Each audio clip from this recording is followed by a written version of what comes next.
कि मोहम्मद अली मिर्ज़ा पर किसी शख्स ने कातिलाना हमला कर दिया। ये बात सोशल मीडिया पर वायरल हुई।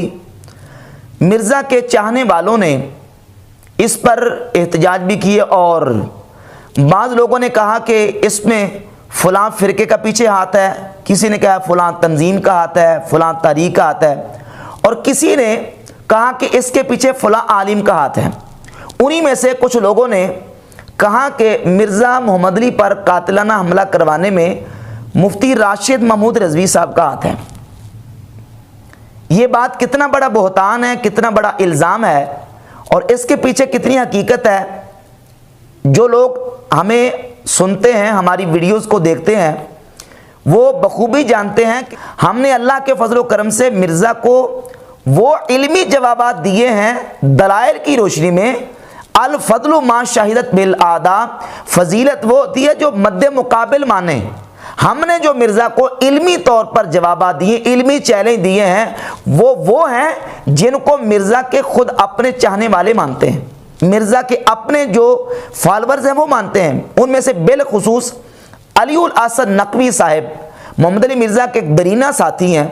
उन्होंने बाकायदा मेरे गुफ्तगू और मेरे बयानात के हवाले से तबसरा किया और उन्होंने कहा है कि मोहम्मद अली मिर्ज़ा को अगर किसी बंदे ने इल्मी जवाबात दिए हैं और इल्मी जवाबी फकियां दी हैं तो वो लाहौर के मुफ्ती राशिद महमूद रिजवी साहब हैं। जो सबसे ज्यादा जो इल्मी शख्सियत मुझे लगी है वो है मुफ्ती राशिद महमूद रिजवी साहब। मुफ्ती राशिद महमूद रिजवी साहब है, वो तो खैर बहुत बड़े मुहद्दिस मुझे लगे अपनी बातों से कि मुफ्ती राशिद महमूद रिजवी साहब ने एक बहुत ही ज्यादा इल्मी क्लिप बनाया है।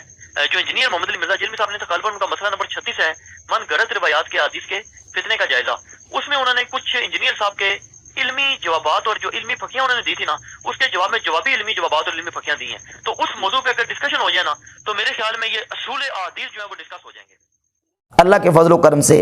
और मोहम्मद अली मिर्ज़ा के जो जितने उठाए गए एतराज़ात हैं, हमने अल्हम्दुलिल्लाह उसके इल्मी जवाबात देने की बिल्कुल जो है ना वो भरपूर अंदाज से अल्लाह के फजल करम से सही की है और वो सबके सामने है। इस तरह की किसी भी एक्टिविटी कि ना तो हम हौसला अफजाई करते हैं और ना ही इस तरह की किसी एक्टिविटी में हम शामिल होने की कभी जो ना वो सोच भी सकते हैं। हमारा इस सिलसिले में मौक़िफ़ क्या है, उस पर मैं एक इबारत इमाम अहले सुन्नत अशाह इमाम अहमद रज़ा बरेलवी रहमतुल्लाह अलैह की हुसामुल हरमैन के सफ़ा 103 से पढ़कर सुना देता हूँ ताकि ये बात वाज़ेह हो जाए कि हम इमाम अहमद रज़ा बरेलवी रहमतुल्लाह के मानने वाले हैं और उनकी फ़िक्र जो है वो क्या है वो आपके सामने में रख के इंशाअल्लाह चंद चीज़ें ये कातिलाना हमले के हवाले से कुछ अपने तहफ़्फ़ुज़ात पेश करूँगा। फरमाते हैं, जान लीजिए कि दुनिया में गर्दनें मारना बस हुक्काम ही के सुपुर्द है, ना आम रिआया के, यानी आम रिआया को इसकी इजाज़त नहीं है। गर्दनें मारना यानी किसी को कत्ल कर देना, किसी पर हद जारी करना। जिस तरह आखिरत में अजाब देना सिर्फ जुल जलाले वल इकराम के हाथ है और लोग जो सलातीनों हुकाम के सिवा हैं उनका फ़र्ज़ फ़कत ज़ुबान से और बयान से झिड़कना, ज़बान से और बयान से झिड़कना और अहले इस्लाम को शयातीन के बेल जोल से बचाना है और काम हुकाम तक पहुँचाना है। अल्लाह ताला किसी जान को तकलीफ़ नहीं देता मगर उसके बोते बर, बल्कि हकीकतन फ़ुक़हा किराम ने कुतुब फ़िक़ह में मुसर्रह इरशाद फरमाया है कि जिस मुर्तद को बेहुक्म बादशाह कत्ल कर दे उसे बादशाह सज़ा दे। जब मुबालक इस्लामिया में ये हुक्म है तो इनके माँ सिवा में कैसे ना होगा, क्योंकि मुर्तद के कातिल, यहाँ किताबत की गलती है, मुर्तद के कातिल को गैर मुस्लिम हुकाम यकीनी कत्ल कर देंगे तो इस कत्ल मुर्तद में अपने हाथों अपनी जान को हलाकत में डालना है और अल्लाह अज़्ज़ा वजल फरमाता है अपने हाथों अपनी जान हलाकत में ना डालो और अपने नफ्से मुस्लिम को एक काफिर जान के इवज़ कत्ल के लिए पेश करना है। ये है इमाम अहले सुन्नत रहमतुल्लाह की तालीमात और फ़िक्र कि हम किसी भी सूरत में कानून को अपने हाथ में लेने की इजाज़त नहीं देते। ना तो हम इस तरह की किसी एक्टिविटी में खुद शामिल हैं, ना ही इस तरह की किसी जो मामला है उसकी हम हौसला अफजाई करने के लिए तैयार हैं। हम इल्मी तौर पर जवाब देने के पाबंद हैं और वो हम अल्लाह के फजल व करम से दे रहे हैं।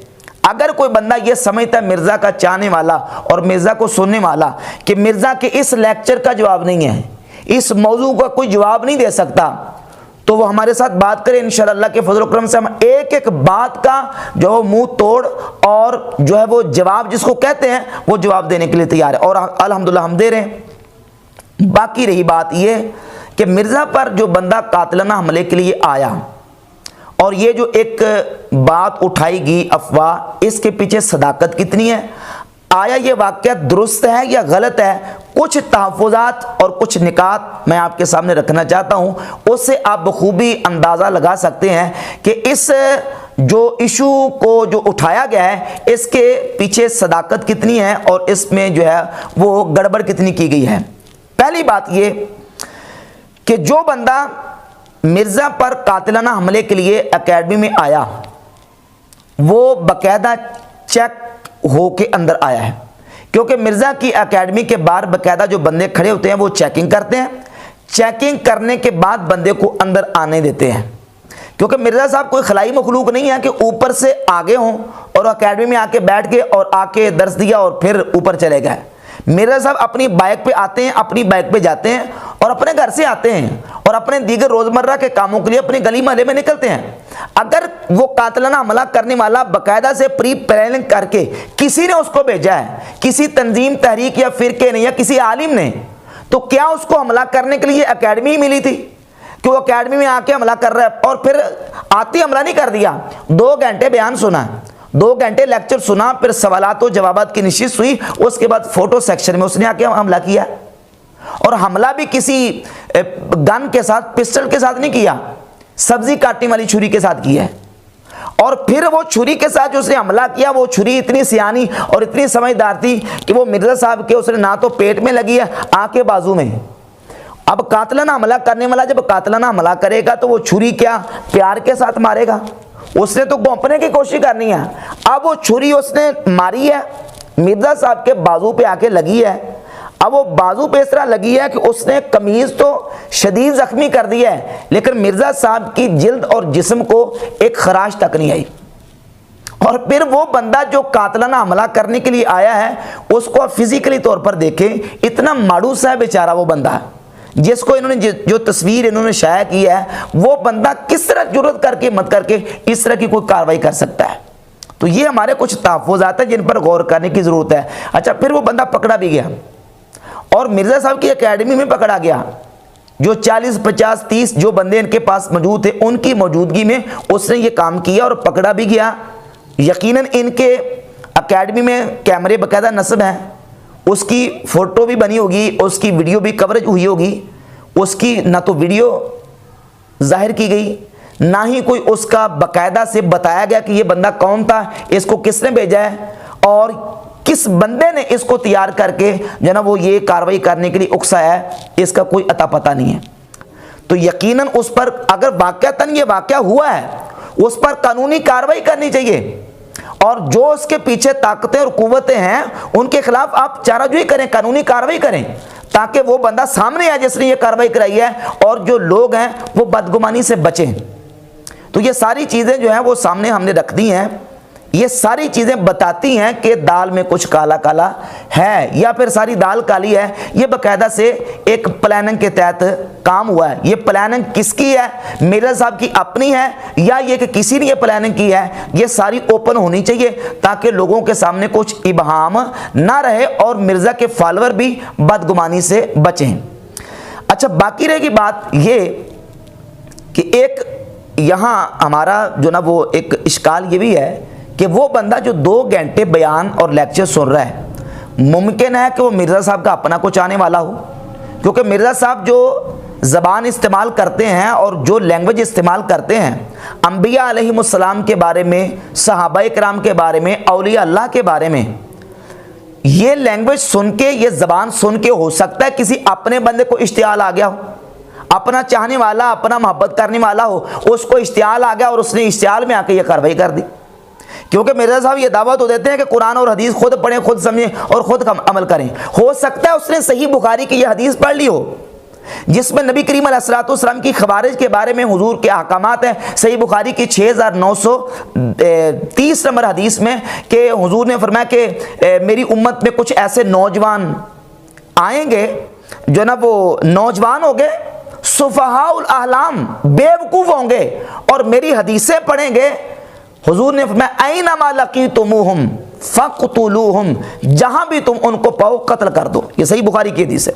हो सकता है कि उसने बगैर उस्ताद की ये हदीस पढ़ ली हो, बगैर किसी के समझाए ये हदीस पढ़ ली हो और पढ़ के वो ये समझाओ कि मिर्ज़ा साहब खारजी हैं और उसने उठ के तो कातलाना हमला कर दिया। ये भी मुमकिन है, क्योंकि मिर्ज़ा साहब कहते हैं ना कि उस्ताद से पढ़ने की ज़रूरत नहीं है, समझने की ज़रूरत नहीं है, खुद पढ़ो खुद समझो। हो सकता है कि उसने अपनी ज़हन के मुताबिक समझाओ और समझ के मिर्ज़ा साहब के खिलाफ उसने ये कार्रवाई कर दी। और सही बुखारी में एक और हदीस है 3017 नंबर और 6922 नंबर हदीस है, मन बद्दल दीनहु फ़क़्तुलूहु, जो अपने दीन को बदल दे उसको कत्ल कर दो।